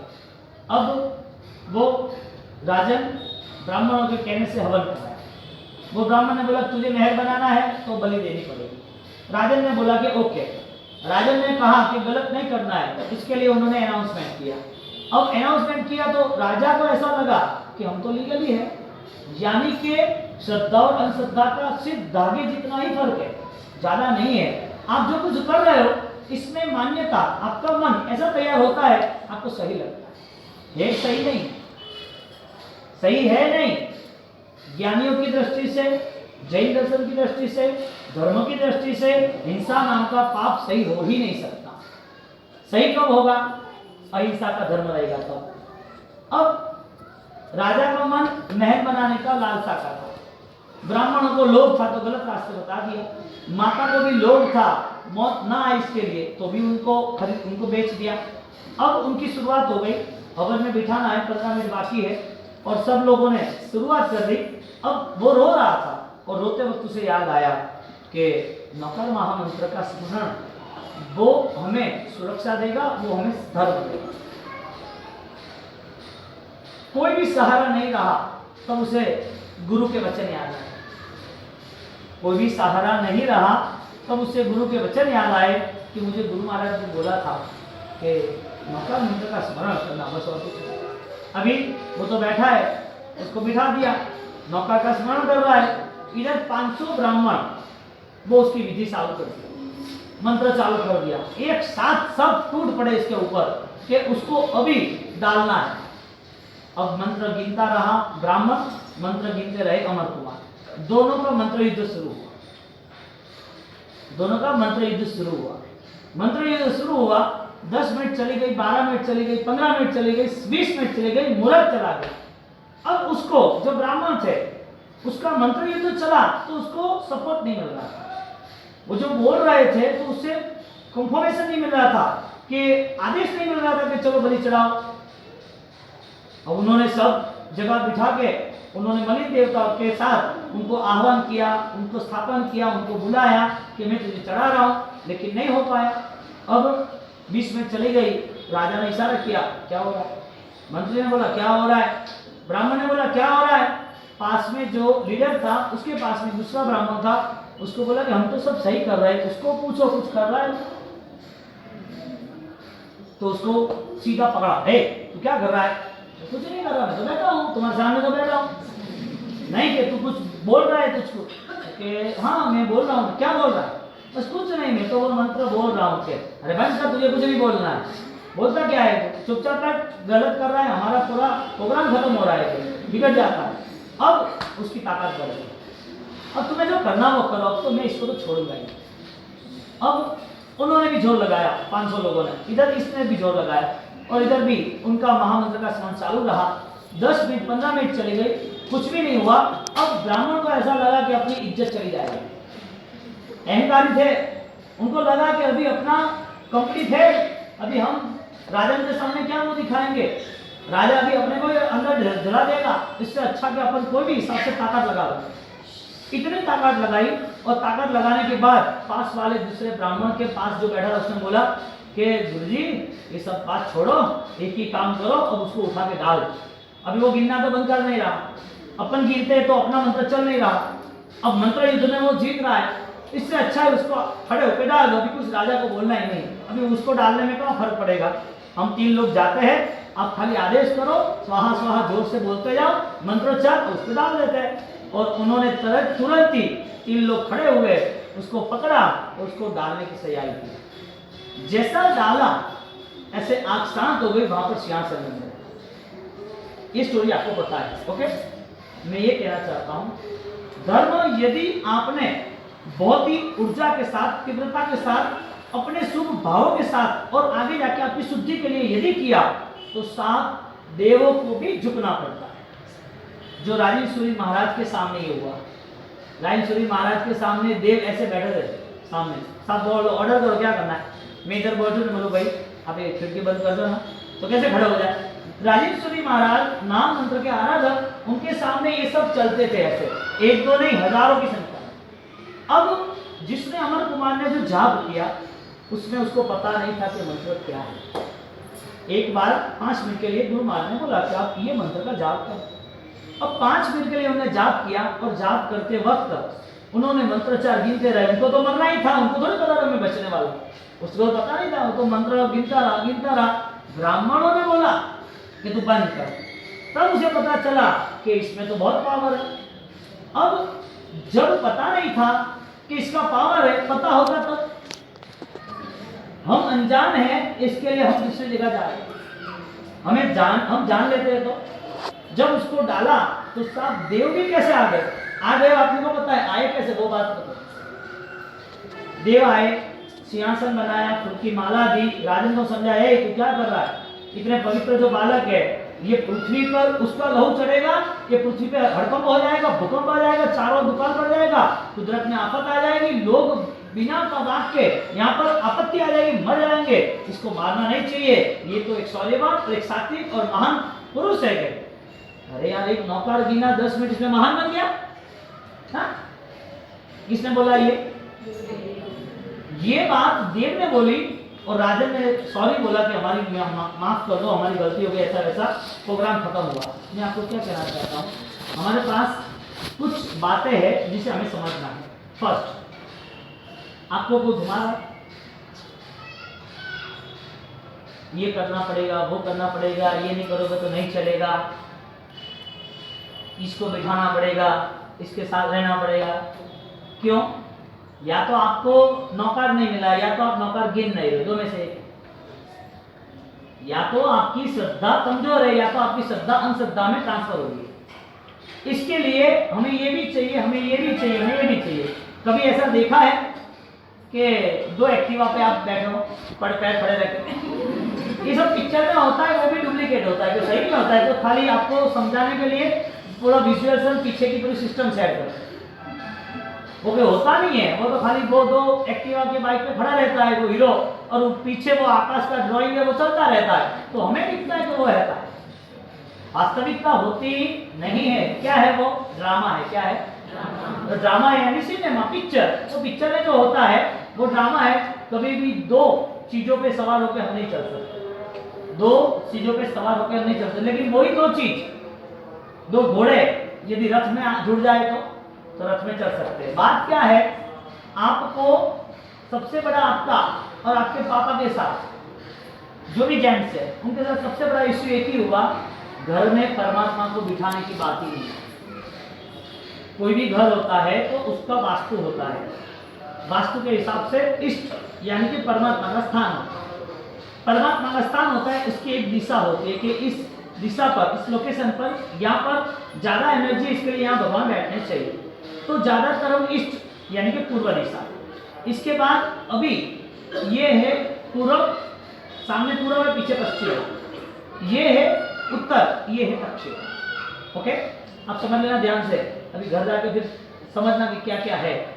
अब आपके घर में ज्यादातर, अभी मैं 40-50 घर जाके आया, सबके घर में माता जी को बिठाया है, दूसरे 2-4 एक्स्ट्रा जो भी देवी देवता उनको बिठा दिया है।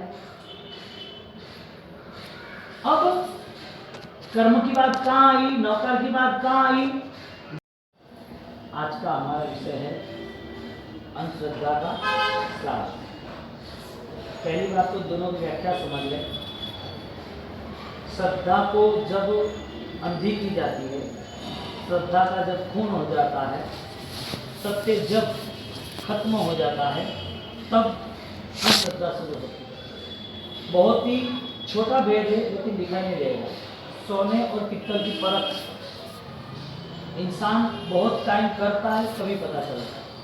तो अंधश्रद्धा यानी कि जो सत्य है उसके विरुद्ध चलना, जो सत्य है उससे उल्टा ही समझना। अब जहाँ जहाँ अंधश्रद्धा आई, वहाँ वहाँ आपकी पुण्य ही होगी, तब तक आपको साथ मिलेगा। पुण्य खत्म होगी तब साथ मिलेगा। 2 दृष्टांत से मैं समझाऊंगा और दोनों के बाद आपको समझना है कि हमें क्या करना है। पूरे हिंदुस्तान भर में सबसे ज़्यादा यदि भावुकता में आए तो लेडीज आती है, जेंट्स नहीं आते। और लेडीजों को कुछ नई बात देखी, नई सुनी, दिमाग नहीं करता, पीछे दौड़ जाती है, ये करना है दौड़ो, ये करना है दौड़ो। तो हर वक्त हमारी श्रद्धा से खिलवाड़ हो रहा है, यानी कि अंधश्रद्धा के साथ हम चल रहे हैं। श्राद्ध करना એટલે नॉन जैनों में ऐसा है कि जो लोग श्राद्ध करने की बात करते हैं तो पिंड बताते हैं सब चीज़ों का, सब धान का, और उसको देते हैं नदी में बहा देते हैं, कोई रक्षा जो राख होती है, अस्थि होती है, वो बहा देते हैं, तो वो ब्राह्मण विधि कराते हैं, वो गंगा के घाट पे कराते कहीं पर, तो उसे श्राद्ध कहते हैं।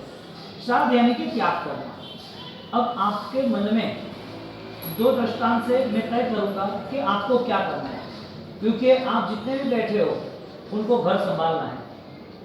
शायद अनजान है भाई जेंट्स भैया, तो उनको ये बात बतानी है कि इसका ये रीजन है और ये रीजन आप सॉल्व करो। हर चीज को डायरेक्ट स्वीकार नहीं लेंगे, सत्य हो तो स्वीकारना आवश्यक है। श्रद्धा में कमी नहीं होनी चाहिए, लेकिन आपकी श्रद्धा के साथ कोई चिटिंग भी नहीं होनी चाहिए। आपकी श्रद्धा को कोई खरीद ले, आपकी श्रद्धा हो उसे कोई कुचल डाले, आपके सत्य को कोई कमजोर बना दे, ऐसे आपको नहीं बनना है। आपको दमदार बनना है। यानी मेरा हर वाक्य आपके लिए होगा, हर एक वाक्य एक फिक्स वाक्य रहेगा, ताकतवर बनो कोई आपसे कुछ छीन ना सके। ताकतवर बनो कोई आपसे कुछ भी छीन ना सके।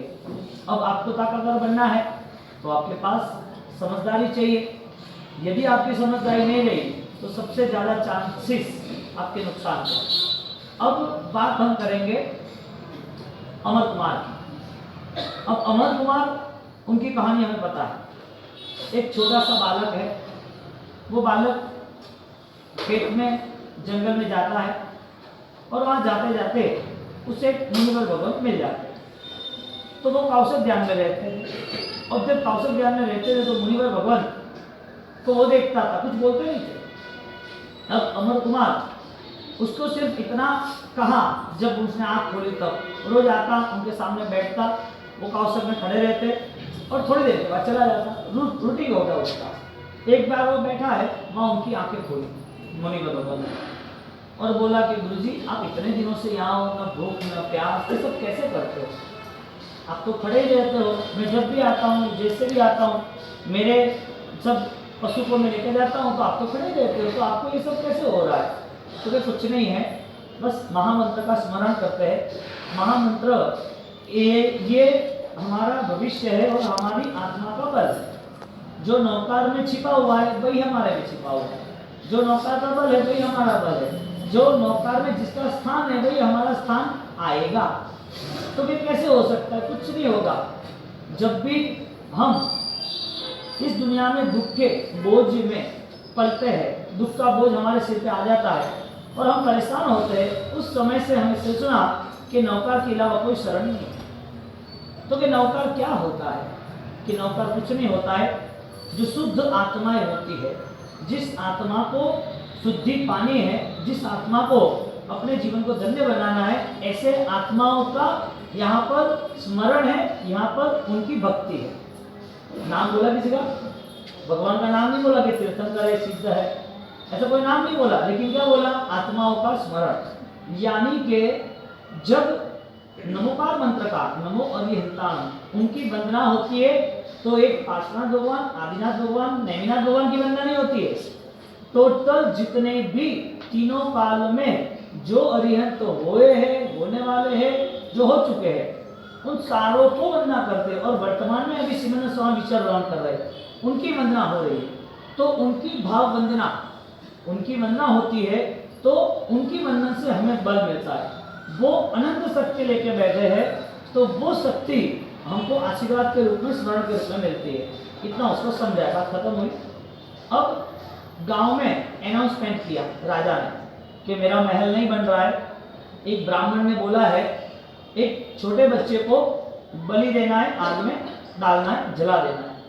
उसका एक भी अंग छेदन नहीं चाहिए, उंगली टूटी हुई नहीं चाहिए, उसका कान टूटा हुआ नहीं चाहिए, उसकी आंखें आड़ी टेढ़ी नहीं चाहिए, वो अच्छा बोलने वाला चाहिए, अच्छा स्मार्ट होना चाहिए, रूपवान। ऐसा जो लड़का है उस लड़कों को लेके आओ तो आपका महल बन जाएगा। 2-3 बार राजा ने महल बनाया। वहां के जो क्षेत्र में, वहां उनकी जगह पर जो देवता था क्रूर, वो देवता ऑलरेडी बलि मांग रहा था। अब उसको किसी ब्राह्मण ने बोला कि आप इस हवन में हमारे 500 ब्राह्मण बैठेंगे और इसमें आप एक बच्चे को यहाँ पर बलि दे दो तो क्या ऐसा तो नहीं कर सकते कि देखो हमको जबरदस्ती नहीं करती। अब देखना अंधश्रद्धा का खिलवाड़ कहाँ हो रहा है, ध्यान रखना। आप कहानी में नहीं रुकना, आप हर छोटी छोटी बातों को सर्च करना कि किस किस तरह दिमाग कमजोर होता जाता है, बुद्धि हमारी किस तरह गुलाम बनती जाती है। अब उसने बात की कि आपको एक बेटे को, एक लड़के को बलि देना है, मारना है, हवन में डालना है, क्योंकि ये जो जगह है वो जगह यहाँ पर लहू मांग रही है, रक्त। तो ठीक है, कोई प्रॉब्लम नहीं। तो बोला कि हमको जबरदस्ती तो करनी नहीं है, किसी को उठाना नहीं है, चोरी करना नहीं है, तो फिर क्या करेंगे? तो फिर कुछ नहीं, हम लीगली जाएंगे। देखो कैसा वो चेंज हो रहा है। पहले ना बोल रहा था कि हमें पाप नहीं करना, लेकिन जैसे जैसे उसको घुमाया गया ऐसे दिमाग में बैठ गया कि हाँ ये तो चलता है, इसमें क्या प्रॉब्लम है, ये तो कर सकेंगे। अब उसने तय किया कि नगर में पूरा अनाउंसमेंट किया कि भाई किसी के पास कोई अपना बेटा देना चाहता हो तो उसको इतना ही वजन का सोना दिया जाएगा, चाहे वो 100 किलो हो या 500 किलो। तो लोगों ने सोचा कि 500 किलो तक भी देने की तैयारी है राजा की, लेकिन कोई अपने बेटे को कोई देता नहीं। अब चारों ओर मैसेज जा रहे। अब उसी घर में 6 लड़के, फैमिली था 6 लोगों का, 8 लोगों का।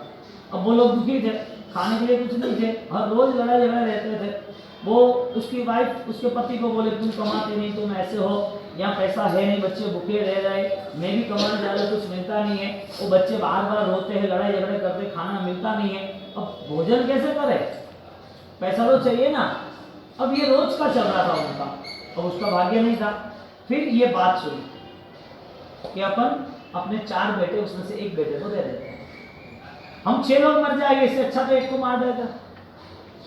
6 को भी मरना ही है ना, इससे अच्छा एक मर जाए। हम खाना मिलता नहीं, दर दर भटकते हैं, बीमार रहते हैं और मौत के करीब जा रहे हैं, इससे अच्छा तो एक मर जाएगा। तो दूसरे ऑलरेडी हम 500 अच्छी तरह रह पाएंगे। तो ये क्या कहना चाहती है कि देखो समझदारी की बात है, भूखे भूखे भी बच्चे परेशान हो रहे हैं और हमारे पास भी कुछ भी नहीं है। राजा ने चारों ओर नगर में एक मैसेज दिया है कि जो अपना बच्चा देगा उसको इतना सोना दिया जाएगा। बात 2 दिन में सोच के उन्होंने कंफर्म किया हो कि अपन एक बेटे को दे देते हैं। अब ये मजबूरी के कारण उनने किया, उसने शौक के कारण वो कर रहा है। ये मर जाएंगे ऐसा भय है परिवार को कि हम सब मर जाएंगे 6 लोग, वो डर के कारण उन्होंने ये रूल्स मैनेज किया कि बेटे को दे देते। उसको लालच थी, भय के साथ लालच जुड़ गई, लोभ था मेरा अच्छा महल बन जाए, पूरे महल पूरा नगर में ना हो, पूरे आसपास राज्य में ना हो, ऐसा महल मेरा बन जाए, लोग देखेंगे और इसके लिए यदि 50-100 किलो सोना भी देना पड़े तो चलेगा। शौक यानी कि लालच, मौत का डर यानी कि भय। भय और लालच के नाम पर कोई भी व्यक्ति गुलाम बन सकता है, क्योंकि डरने वाला हर वक्त अपने जीवन को गलत रास्ते पे या तो हर वक्त मरता रहता है। उसने अपना स्वाभिमान खो दिया, ईमान ही खत्म हो गया उसका। अब यहाँ पर धीरे धीरे वो कंफर्म किया और 2 दिन के बाद राजा के पास वो आदमी गया। उन्होंने किया कि मेरा बेटा सब तरह से सही है, आप ले लो और मुझे ये दे दो। तो ठीक है, तू लेके आ जा कल राज्य में, तू लेके आ जा, हम कुछ बात नहीं करेंगे, किसी को कहेंगे नहीं, क्योंकि राजन पता तो चल जाएगा ना सबको पूरे नगर में कि बेटा किसका है। तो क्या पता चले तो क्या प्रॉब्लम है, तुझे दे तो रहे ना, सब लीगल ही है ना, तो ठीक है। तो उसने पूरा बैलेंस किया, तोल माप किया और इधर ये बच्चे का वेट 30-40 किलो और 40 किलो सोना दे दे। उसके घर सोना आ गया। अब उसका मुहूर्त निकाला। अब राजा को मन में यूं, हमने तो सही काम किया है ना, हमने क्या गलत किया, चोरी की, किसी को मारा कूटा, किसी को परेशान किया, जो सत्ता थी हुकूमत थी उसका दुरुपयोग किया, कुछ भी नहीं किया। अच्छा जबरदस्ती तो की नहीं है, उसने सामने से दिया ना, तो हमने क्या गलत किया, गलत हुआ। देखो बार बार हमारे सामने ऐसी बातें आते हैं जो हम श्रद्धा से, हमारे जैन दर्शन से हम दूर हो जाते हैं। अब इधर जब उन्होंने अपना बच्चा दे दिया और बच्चा देने के साथ जब तैयारी हुई, मुहूर्त निकला और मुहूर्त निकलने के साथ तय किया कि अब इसकी बलि चढ़ने वाली है। अब पूरे गांव को, नगर को इकट्ठा किया बेटे को तैयार किया, अच्छे कपड़े, गहने, सुगंधित फूल, अत्तर, नहलाया धुलाया, एकदम राजकुमार जैसा तैयार कर दिया।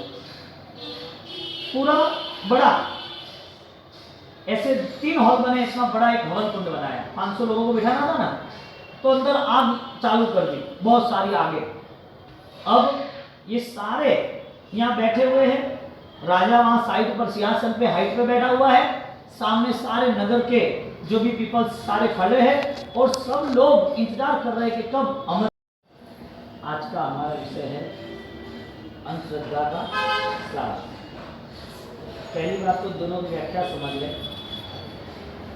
श्रद्धा को जब अंधी की जाती है, श्रद्धा का जब खून हो जाता है, सत्य जब खत्म हो जाता है, तब अंधश्रद्धा शुरू होती है। बहुत ही छोटा भेद है लेकिन दिखाई नहीं देगा।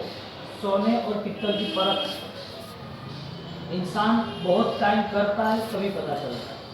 तो अंधश्रद्धा यानी कि जो सत्य है उसके विरुद्ध चलना, जो सत्य है उससे उल्टा ही समझना। अब जहाँ जहाँ अंधश्रद्धा आई वहाँ वहाँ आपकी पुण्य ही होगी, तब तक आपको साथ मिलेगा। पुण्य खत्म होगी तब साथ मिलेगा। 2 दृष्टांत से मैं समझाऊंगा और दोनों के बाद आपको समझना है कि हमें क्या करना है। पूरे हिंदुस्तान भर में सबसे ज़्यादा यदि भावुकता में आए तो लेडीज आती है, जेंट्स नहीं आते। और लेडीज़ों को कुछ नई बात देखी, नई सुनी, दिमाग नहीं करता, पीछे दौड़ जाती है। ये करना है, दौड़ो, ये करना है, दौड़ो। तो हर वक्त हमारी श्रद्धा से खिलवाड़ हो रहा है, यानी कि अंधश्रद्धा के साथ हम चल रहे हैं। श्राद्ध करना है, इसलिए नॉन जैनों में ऐसा है कि जो लोग श्राद्ध करने की बात करते हैं तो पिंड बताते हैं सब चीज़ों का, सब धान का, और उसको देते हैं, नदी में बहा देते हैं। कोई रक्षा जो राख होती है, अस्थि होती है, वो बहा देते हैं। तो वो ब्राह्मण विधि कराते हैं, वो गंगा के घाट पे कराते कहीं पर, तो उसे श्राद्ध कहते हैं। श्राद्ध यानी कि त्याग करना। अब आपके मन में 2 दृष्टांत से मैं तय करूंगा कि आपको क्या करना है, क्योंकि आप जितने भी बैठे हो उनको घर संभालना है। शायद अनजान है भाई, जेंट्स भैया, तो उनको ये बात बतानी है कि इसका ये रीज़न है और ये रीज़न आप सॉल्व करो। हर चीज़ को डायरेक्ट स्वीकार नहीं लेंगे, सत्य हो तो स्वीकारना आवश्यक है। श्रद्धा में कमी नहीं होनी चाहिए, लेकिन आपकी श्रद्धा के साथ कोई चिटिंग भी नहीं होनी चाहिए।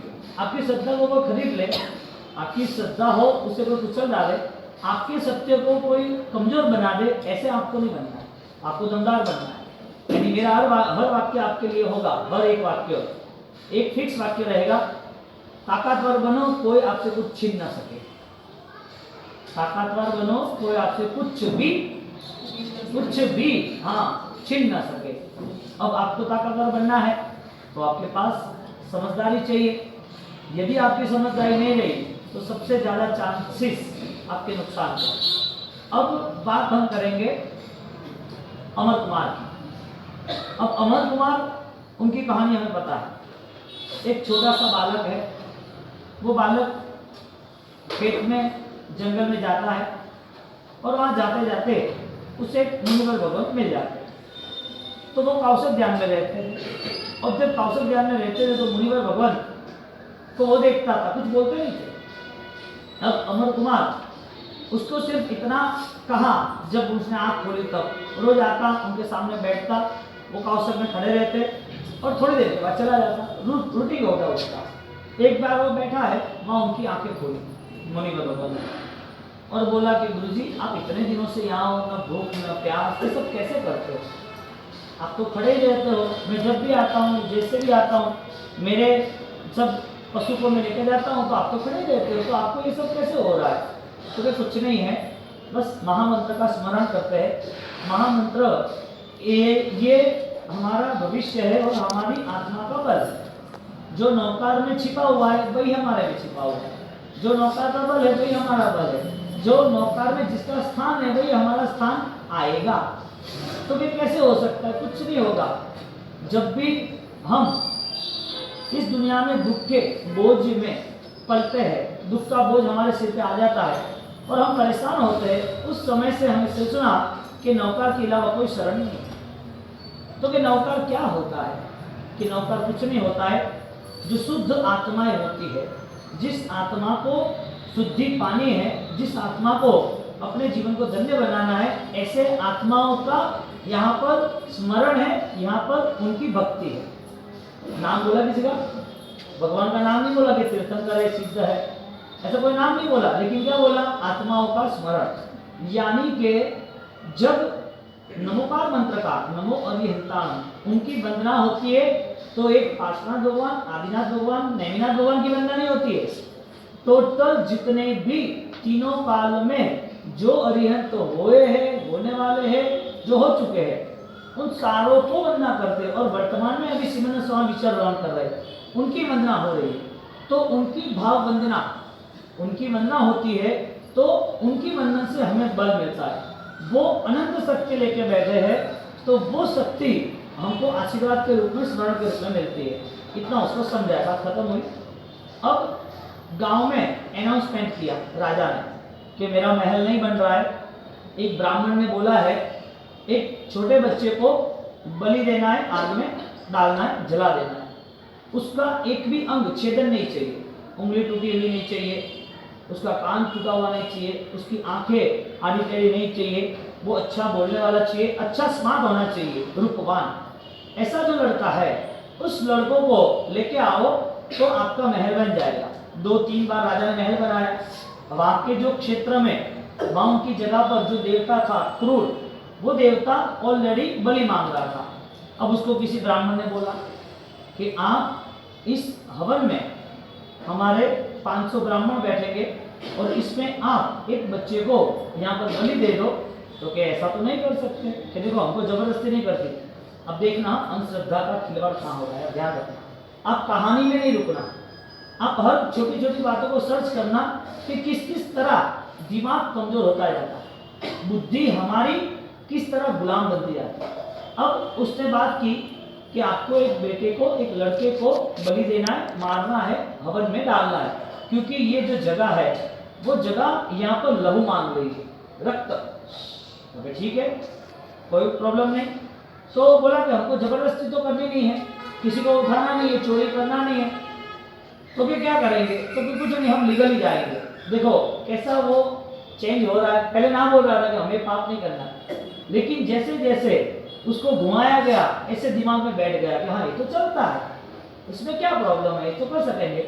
अब उसने तय किया कि नगर में पूरा अनाउंसमेंट किया कि भाई किसी के पास कोई अपना बेटा देना चाहता हो तो उसको इतना ही वजन का सोना दिया जाएगा, चाहे वो 100 किलो हो या 500 किलो। तो लोगों ने सोचा कि 500 किलो तक भी देने की तैयारी है राजा की, लेकिन कोई अपने बेटे को कोई देता नहीं।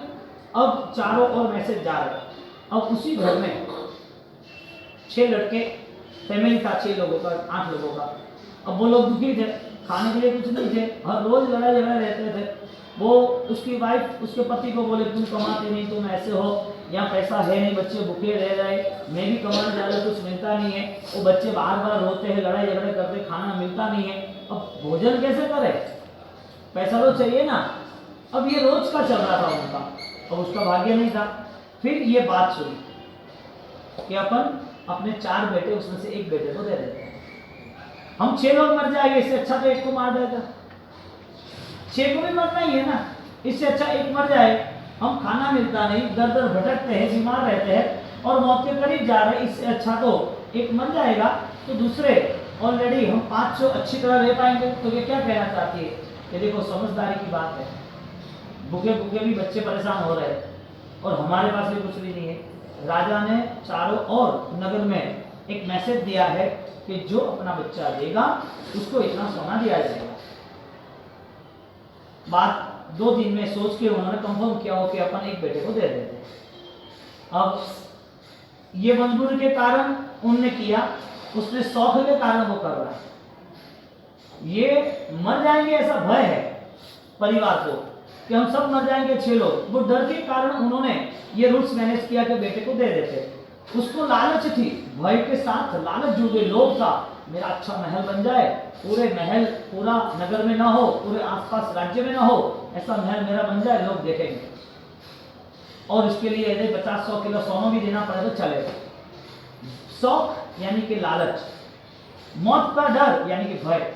भय और लालच के नाम पर कोई भी व्यक्ति गुलाम बन सकता है, क्योंकि डरने वाला हर वक्त अपने जीवन को गलत रास्ते पे या तो हर वक्त मरता रहता है। उसने अपना स्वाभिमान खो दिया, ईमान ही खत्म हो गया उसका। अब यहाँ पर धीरे धीरे वो कंफर्म किया और 2 दिन के बाद राजा के पास वो आदमी गया। उन्होंने किया कि मेरा बेटा सब तरह से सही है, आप ले लो और मुझे ये दे दो। तो ठीक है, तू लेके आ जा, कल राज्य में तू लेके आ जा, हम कुछ बात नहीं करेंगे, किसी को कहेंगे नहीं, क्योंकि राजन पता तो चल जाएगा ना सबको पूरे नगर में कि बेटा किसका है। तुझे पता चले तो क्या प्रॉब्लम है, तुझे दे तो रहे ना, सब लीगल ही है ना, तो ठीक है। तो उसने पूरा बैलेंस किया, तोल माप किया, और इधर ये बच्चे का वेट 30-40 किलो और 40 किलो सोना दे दे। उसके घर सोना आ गया। अब उसका मुहूर्त निकाला। अब राजा को मन में यूं, हमने तो सही काम किया है ना, हमने क्या गलत किया, चोरी की, किसी को मारा कूटा, किसी को परेशान किया, जो सत्ता थी हुकूमत थी उसका दुरुपयोग किया, कुछ भी नहीं किया। अच्छा, जबरदस्ती तो की नहीं है, उसने सामने से दिया ना, तो हमने कहा गलत किया, गलत हुआ। देखो, बार बार हमारे सामने ऐसी बातें आते हैं जो हम श्रद्धा से, हमारे जैन दर्शन से हम दूर हो जाते हैं।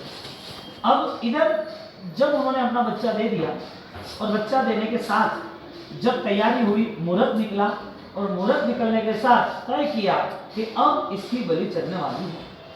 अब पूरे गांव को, नगर को इकट्ठा किया, बेटे को तैयार किया, अच्छे कपड़े, गहने, सुगंधित फूल, अत्तर, नहलाया धुलाया, एकदम राजकुमार जैसा तैयार कर दिया। पूरा बड़ा ऐसे 3 हॉल बने, इतना बड़ा एक हवन कुंड बनाया, 500 लोगों को बिठाना था ना, तो अंदर आग चालू कर दी, बहुत सारी आगे। अब ये सारे यहाँ बैठे हुए हैं, राजा वहां साइड पर सिंहासन पे हाइट पे बैठा हुआ है, सामने सारे नगर के जो भी पीपल्स सारे खड़े हैं, और सब लोग इंतजार कर रहे हैं कि कब अमर